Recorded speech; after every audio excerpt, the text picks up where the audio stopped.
Mrs. Eddy by Hugh Studdert Kennedy. Chapter 12. The Lecture at Warren.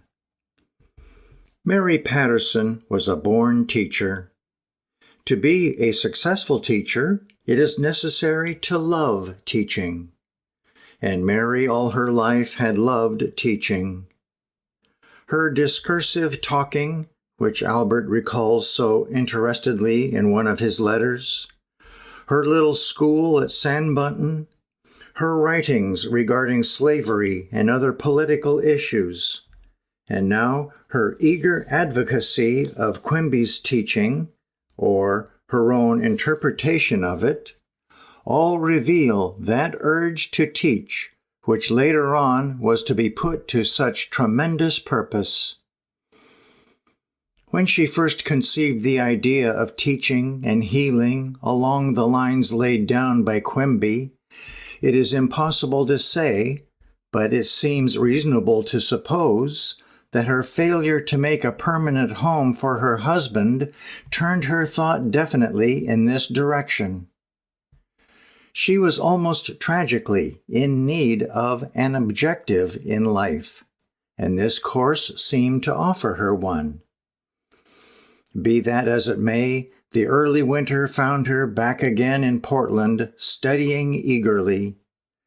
Writing of these times, George Quimby, Dr. Quimby's son, who acted as his father's secretary, recalls the persistence with which Mrs. Patterson sought to grasp what his father was teaching. She learned from him, he writes, not as a student receiving a regular course, but by sitting in his room, talking with him, reading his manuscripts, copying some of them, writing some herself, and reading them to him for criticism. I have heard him talk hours and hours, week in and week out, when she was present, listening and asking questions. And so, in the spring of 1864, she set out on what was to be, whether she intended it or not, her first missionary journey. It came about in this way. Among Quimby's patients who were staying at the International Hotel in Portland at the time Mary was there were two women, Miss Mary Ann Jarvis of Warren, Maine, and Mrs. Sarah Crosby of Albion. The three women became close friends. Miss Jarvis suffered from asthma and was threatened with tuberculosis, while Mrs. Crosby was recovering from some kind of nervous disorder. All three were earnest students of Quimby's methods, and Mrs. Crosby and Miss Jarvis began to look more and more to Mrs. Patterson for further enlightenment. He, Quimby, told me many times, Mrs. Crosby declared years afterwards, that I was not so quick to perceive the truth as Mrs. Patterson. Mrs. Crosby and Miss Jarvis seem to have left Portland for their homes early in the new year, both greatly improved in health. But in March, Miss Jarvis had a relapse and wrote to Mary, begging her to fulfill at once a promise she had evidently made to both her and Mrs. Crosby to visit them in the near future. She had great faith in Mrs. Patterson's understanding of Quimby's teaching, and felt sure she could help her if she would only come at once. It was a definite call for help, and Mary, after doubtless talking it over with Quimby, decided to answer it and go to Warren. Her next letter to Quimby is written from there under date of March 31st, 1864.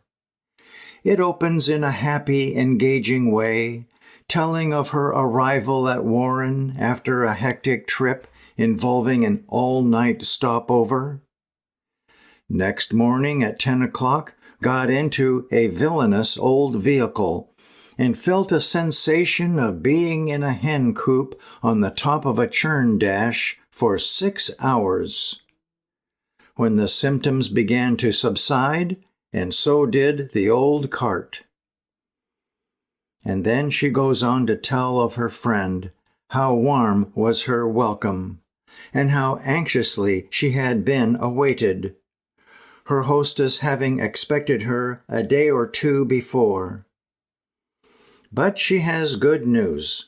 Miss Jarvis is better already, and it seems possible to detect in her account of the matter a strange new expectancy, as of one who tries something for the first time, and half doubt, all hope, begins to realize that perhaps, after all, she can do it.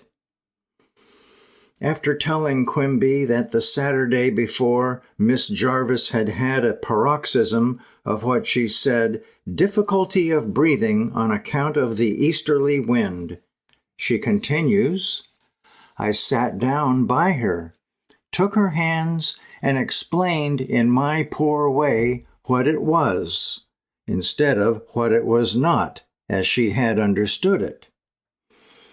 In a little, her breath became natural, and to my surprise even, she raised phlegm easily, and has scarcely coughed since till today. So I have laughed at her about the wind veering according to P. Quimby. I say to her, why, even the winds and the waves obey him. There is a word about Mrs. Crosby at Albion, and how she looks forward to seeing her soon, quite a little about her own struggles to keep the faith, a plea to the little doctor to continue helping her, and then, in the end, what would seem to be an allusion pervaded with an unconscious pathos to Daniel. If I could have my husband with me and be at home, I would like it there. But if she could heal, she ought to be preaching and teaching, and very soon she began to be convinced that she could heal. Miss Jarvis is doing well, she writes to Quimby on April 5th, and I shall not stop here longer than is necessary to make her happy. On April 10th, a lame back and some other ailments have all gone. And then on April 24th comes the final triumph. When I came here, she could not do but a little housework. In 3 weeks, she did her washing, a thing she told me she had not thought of being able to do ever again. She never knows which way the wind blows now, east or contrariwise. It was clearly her business to preach and teach the word wherever and however she could. And so, in due time, there appeared in the post office and other marts in Warren this notice: Mrs. M. Patterson will lecture at the town hall 1 week from next Wednesday on P. Quimby's Spiritual Science Healing Disease, as opposed to deism or Rochester rapping spiritualism. The story of the lecture is contained in 2 letters to Quimby, one written on April 10th and the other on the 24th. It was thinly attended, but the precious few there were described by a lady present, the manufacturer's wife, as the upper tendum, while Mr. Hodgman, a man of 60 years old, said it was the nearest right of anything he ever heard in Warren. I had no poetry at the close. 'Twas all truth. Will read it to you, if you like, when next I see you. I have changed it to suit the occasion. She was planning to deliver it again. This seems to me a spiritual need of this people. The hearts of Warren folks, she finds, very respectful and kind. the lectures were not barren in results, for within a few days, Mrs. Fuller, the woolen manufacturer's wife, is writing to Mary, telling her she is sick, and asking Mary to help her. Only Mary hesitated. I returned a note, she writes, that I was not done with my pupillage yet, and recommended her to visit you. Meanwhile, she is evidently writing and thinking constantly, and longing to be able to write and think more. I long to be strong, she writes Quimby, and then would I not be happy saying just what I wish to do and letting people read it? Doctor, she continues, I have a strange feeling of late that I ought to be perfect after the command of science, in order to know and do the right. So much as I need to attain before that makes the job look difficult, but I shall try. When men, and above all women, revile me, to forgive and pity. When I am misjudged because misunderstood, to feel wisdom, forgive them, for they know not what they do. All things shall work together for good to them who love wisdom. If I could use my pen as I long to do, and not sink under it, I would work after this model till it should appear a thing of beauty which is a joy forever. This last sentence, in view of all that was to follow, is perhaps significant enough. Meanwhile, the road continued uphill for her all the way. The light and shade in her letters to Quimby are almost crudely vivid in contrast. The joy of being able to help others is overcast perpetually by the fear that she would not be able to throw off the griefs that she took upon herself in effecting a cure under Quimby's strange healing process. Albert's smoking, Miss Jarvis' asthma, threatened tuberculosis, and other troubles. When Miss Jarvis would come to my bed, it would invariably set me to coughing. And before I was sick, she had lost the least approach to a cough. Now she is coughing a little, but she can't get back, for I have borne her sins, and you have saved me. This strange doctrine of transference was to cling stubbornly throughout many years to come. It was indeed all too evident a hard path that Mary Patterson was trying to follow, but her faith remained unshaken, and sometime in the latter part of May 1864, she returned to Portland, and for a month or more resumed her former day-by-day association with Quimby. It seems likely that one of their subjects of conference was Daniel. But whether the kindly doctor had anything to do with it or not, it was not long before Mary had determined to make yet another effort to bring about a better understanding with her husband. Daniel himself seems to have enjoyed at this time one of those splendid visions of a new heaven and a new earth which rose periodically above the horizon of life. This time his vision was surely the greatest yet, for now his appeal was not to be to the few or even to the many, but to all the world. And so, in the Lynn Weekly Reporter for June 11th, 1864, appeared the following advertisement. Dental Notice, Dr. D. Patterson would respectfully announce to the public that he has returned to Lynn and opened office in B.F. and G.N. Spinney's new building on Union Street between the Central Depot and Sagamore Hotel.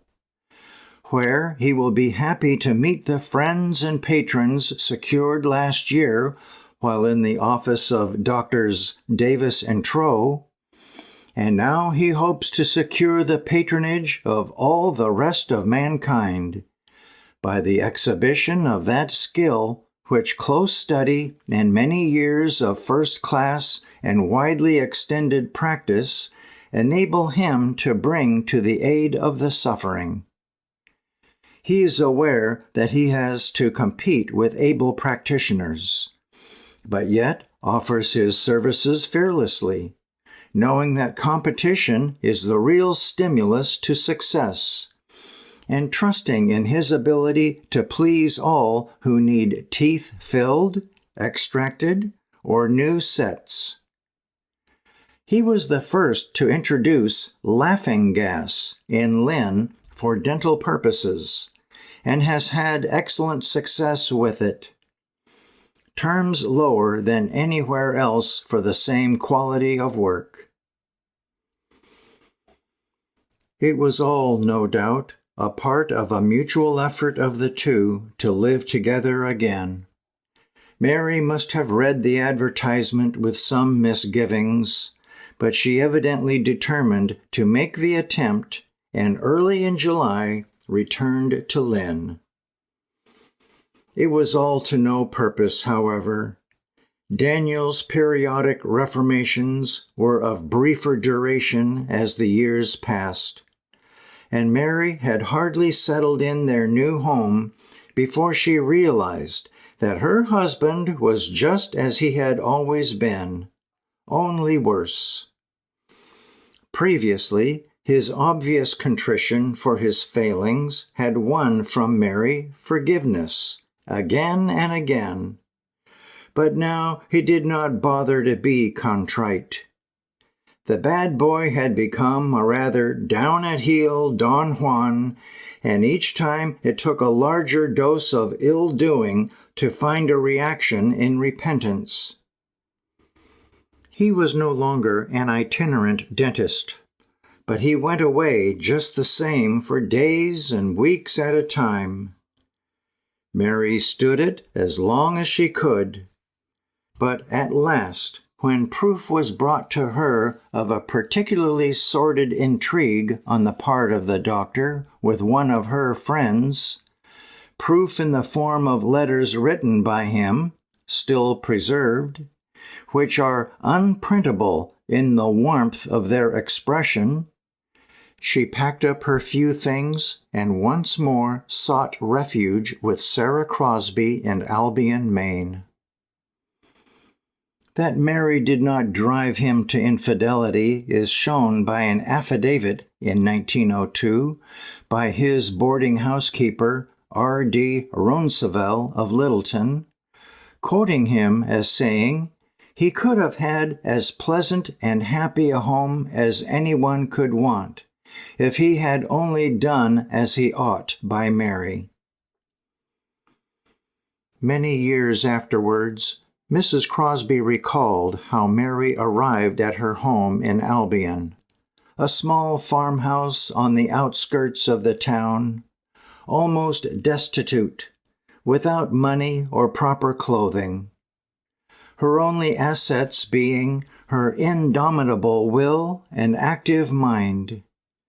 But the two women were genuinely devoted to each other, and Mrs. Crosby received Mary gladly. To Mary, a little farmhouse at Albion must have seemed a veritable haven of refuge, for not only was she cut off from her husband, but from her family as well.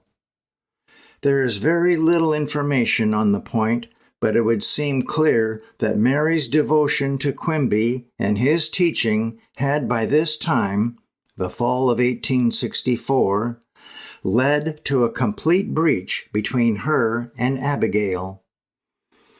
Her father, now an old man, over 80, was also estranged from Mary for some reason, as is shown by the fact that when he died, as he did the following year, he left Mary nothing out of a very considerable estate.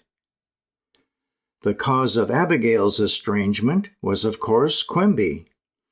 The doctor's failure to help her or her son had convinced her at last that he was what she had always thought he was, just a mesmerist, and that Mary was healed by her own faith. Mary would have none of such heresy, and so they parted. During the next 5 years of her life, Mary Patterson was often in the direst poverty, but she never asked Abigail for help again, and Abigail never offered to help her. They were, after all, bakers, both of them.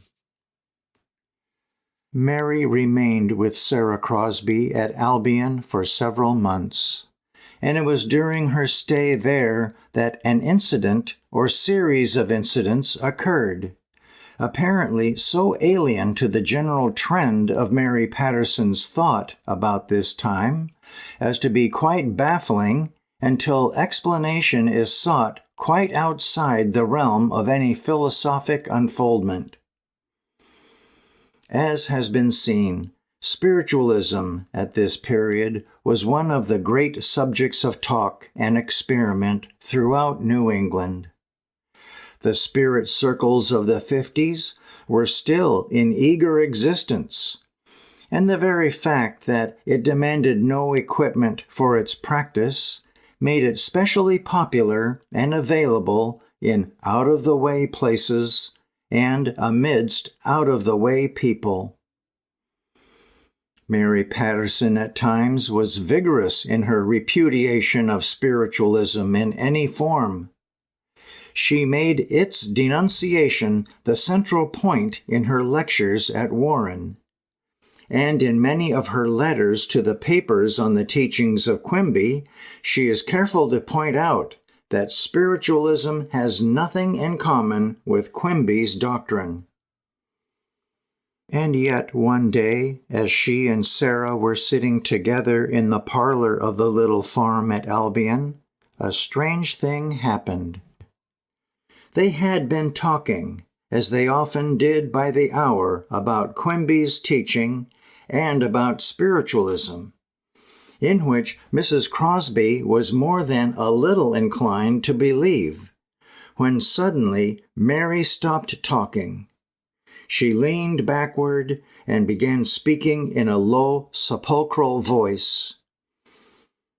As the fascinated Sarah sat listening with all her ears, the voice explained, after the orthodox fashion, that he was Albert Baker, Mrs. Patterson's brother, and that he had been trying for some time past to get control of his sister in order to warn Mrs. Crosby against her. He told her that he was Mrs. Crosby's guardian spirit, and in spite of his great love for his sister, he felt he ought to tell her, Mrs. Crosby, that while Mary loved her as much as she was capable of loving anyone, life had been a severe experiment with her, and she might use Mrs. Crosby's sacred confidences to further any ambitious purposes of her own. The explanation of the incident usually put forward is that Mary, having failed to bring her friend round to her own strongly adverse views of spiritualism and all that went with it, took this way of proving to her how easily its manifestations could be faked. If this was so, she either badly underestimated her own powers of acting a part, or Mrs. Crosby's credulity. For Mrs. Crosby was convinced that the manifestation was genuine, and some 40 years later wrote a vivid account of the incident and subsequent happenings, insisting emphatically that the communications were beyond question. However this may be, Mary followed up her first success with other appearances. She even told Sarah, or Albert did through her, that if she would look in certain places, she would find letters from him. Sarah looked, and sure enough, there were the letters. The writing, it is true, was strangely like Mary's. The letters are still preserved, but that might be accounted for by a family resemblance. At any rate, such an explanation evidently more than satisfied Mrs. Crosby. Indeed, by the time the letters began to come, she was far beyond a touch of doubt.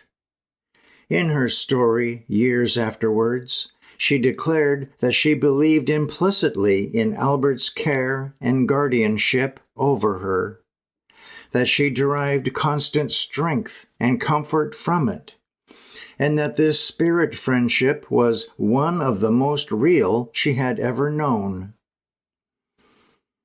Perhaps the main importance of the matter, at least to the present purpose, is the indication it affords of the confusion which pervaded Mary Patterson's thinking at this time.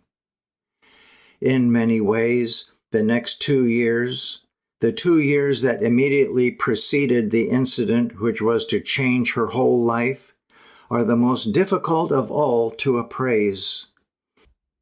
They are years wherein there is no outward sign of development in any direction. After some months spent with Mrs. Crosby at Albion, she returns to Lynn, tries once again valiantly to make a home for her husband, is physically better. She writes for the papers, poetry, news items, gossipy reports of local happenings. She enters vigorously into temperance work, joins the Good Templars, is raised to the position of presiding officer, writes for them and speaks for them, and becomes popular and sought after. There is more than a hint, however, from her own writings, that in spite of all the outward show of great happiness, there was a desolation in the heart of this woman at that time, such as she had never known before. Hope, deferred and deferred again, has made the heart sick. She has tried so many things, and so many things have failed her. She tries them over again with ever-lessening hope. She plays with spiritualism, now as a medium and now as a clairvoyant letter writer, but even in her spirit letters, she has her brother begging her friend to love and care for his sister, because a great suffering lies before her. She can fool Sarah Crosby into well-being with a fake spiritualism, just as, years before, she had fooled the woman sick of dropsy into health with her unmedicated pellets. But she cannot fool herself into anything now any more than she could then. In the bleak days of January 1866 came the final blow, the death of Quimby. For the last few years of his life, he had been struggling manfully against an internal ailment, abdominal tumor, always declaring that if his wisdom was not strong enough to heal him, it was yet strong enough to hold the disease in check.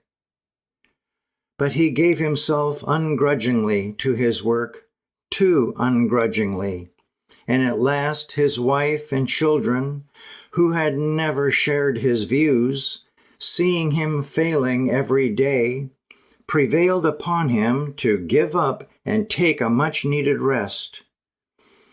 And so, in the summer of 1865, he closed his office in Portland and retired to his boyhood's home in Belfast. But the end came swiftly.